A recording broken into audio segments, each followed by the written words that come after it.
Okay. Hi, my name's John Bleiler. I'm the editor of IoT Embedded Systems and IP Semi-Systems. And I'm here today at the IoT DEF CON. I'm speaking with Nikos, CEO of CAST IP.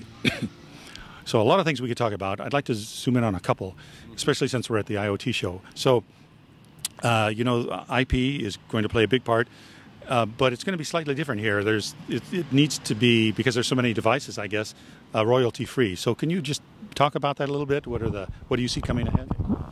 IoT is expected to be around devices that are produced in high volumes and have a relatively low cost, and therefore an IP licensing model that does not mandate royalties makes more sense. We're talking about devices that end cost might be in the order of few dollars, and having few cents or $1 in total in royalties for IP is just doesn't work. We license all of our IPs royalty free.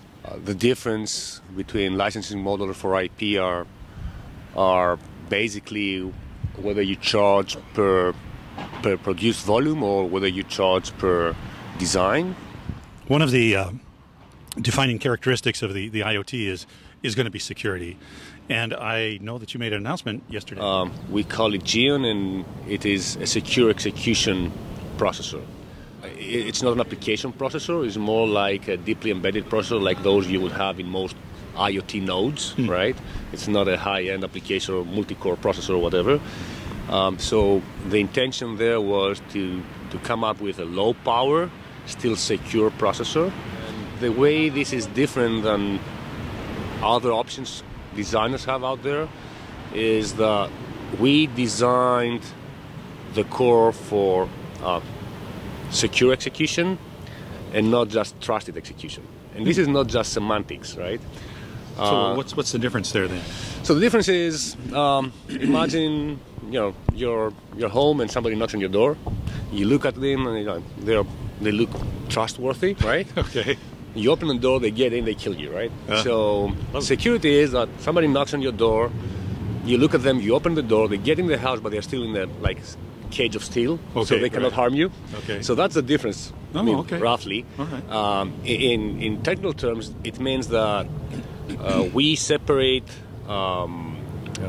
the execution software into execution contexts, and each context data in code is cryptographically isolated from others. So even if there's a breach in one piece of your software, it cannot really harm the rest because everything outside the processor they are protected with different keys and encryption, right? So even within the processor, then we can assign specific processor units, like a debug unit or floating point unit, to just one of the contexts.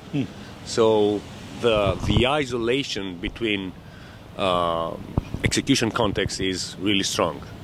So practically we are addressing two main concerns, fundamental security concerns in SoC design. The first thing is how do I make sure that my firmware is protected when it is stored in a ROM, in a flash or whatever, right, and on its way to the processor. So that's taken care of by authenticated encryption, okay? And the second is, how do I make sure that code that my customers write or whoever can run on my processor doesn't harm my sensitive code or data? Yeah. So these are two basic, let's say, security considerations in IoT designs, and we think that we've got a good solution there. And the other good thing is that this does not come at a huge hardware cost. It is still a low power processor, like 35,000 gates, pretty small. Yeah. Kind of a side question for the encryption, for the cryptographic part. Do you have a random number generator that you use? Do you know? Is that a hardware or software thing? No. So the processor itself does not include a random number generator. It doesn't manage keys itself. That's sort of a system level Okay. case, so it's left to the SoC designer. The processor itself, however, can do encryption with the latest SHA-3 KETSEC algorithms. Oh, okay. All right. Or with more traditional, let's say, SHA-2 and AES cores. Okay. There's a configuration option there. So, but Good. The focus is then, as you say, on really on the processor and maybe, its connection with the memory and whatever else it's. But in order to prove, let's say that our processor can actually work in a secure, let's say, environment design and all that, the processor itself has been. We have a reference design that has been verified and validated with Rubicon's identity platform. Right. So where you get authenticated over the cloud, the internet and the cloud with Rubicon's technology. So.